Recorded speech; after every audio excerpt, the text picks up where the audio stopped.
দীঘা জগন্নাথ মন্দিরের ঠিক পেছনেই রয়েছে রন্ধনশালা। সেখানে একেবারে কাকভোর থেকেই কাজের ধুম পড়ে যায়, কারণ এখান থেকেই জগন্নাথ দেবের যাবতীয় ভোগ রান্না করে দিনে 4 বার মন্দিরে নিয়ে যাওয়া হয়। বিশেষ করে একেবারে ভোরে জগন্নাথ দেবের ঘুম ভাঙার সময় জগন্নাথ দেবকে মিষ্টিভোগ নিবেদন করা হয়। তারপর একে একে দুপুর, সন্ধ্যা ও রাত্রির ভোগ এখানেই রান্না হয়। পুরীর জগন্নাথ মন্দিরে কাঠের আগুনে রান্না হয়, কিন্তু দীঘার জগন্নাথ দেবের রান্না হয় গ্যাসের উনুনে। এখানে জাম্বো ফ্রিজ থেকে শুরু করে রান্নাঘরের যাবতীয় উপকরণ রয়েছে। রান্নার জন্য রয়েছেন প্রায় 16 জন সেবায়েত। কী ভোগ রান্না করা হয়, কিভাবে হয়, শুনুন মুম্বাই থেকে আসা রান্নাঘরের সেবায়েতের মুখ থেকেই। করে ধুতি জামা কাপড় ছেড়ে ধুতি পাঞ্জাবি পরে এবং তিলকার্নিক করে আসতে হয় এখানে, কারণ অন্য জামা কাপড় পরে কিচেনে আসারও নিয়ম নেই।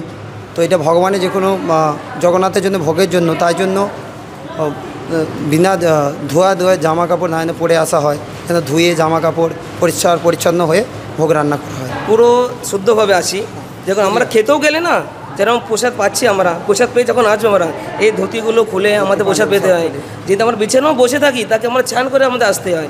যেরকম আমরা বাথরুম গেলাম 1 নম্বর করতে, তখন আমাদের চান করে কিচেনে ঢুকতে এইভাবে পুরো পরিষ্কার পরিচ্ছন্নতা শুদ্ধতা হয়ে আমাদের কিচেনে আসতে এইভাবে আমরা রান্না করি। আর আমরা দুজনে বোম্বে থেকে এসেছি, আমাদের বোম্বে রাধার গোপীনাথ কিচেন।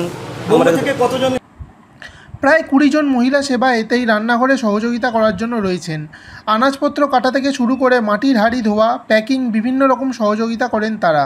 রাত 3টে থেকেই অনেকেই রান্নাঘরে চলে আসেন, কারণ সকাল 4:30তে জগন্নাথ দেবের প্রথম ভোগ নিবেদন হয়। সারাদিনে 3টে শিফটে মহিলা সেবায়েতরা যাতায়াত করেন। কখনো 53 ভোগ, কখনো স্পেশাল ক্ষীরের নাড়ু থেকে শুরু করে কখনো খিচুড়ি, সবই এখানে রান্না হয়। সামনের রথের দিনেও এখানেই জগন্নাথ দেবের রান্না হবে। 7 দিন ধরে বিতরণ করা হবে সেই ভোগ। আরও খবরের আপডেট পেতে সাবস্ক্রাইব করুন আমাদের ইউটিউব চ্যানেলটি আর বেল আইকনে ক্লিক করুন নোটিফিকেশনস পেতে।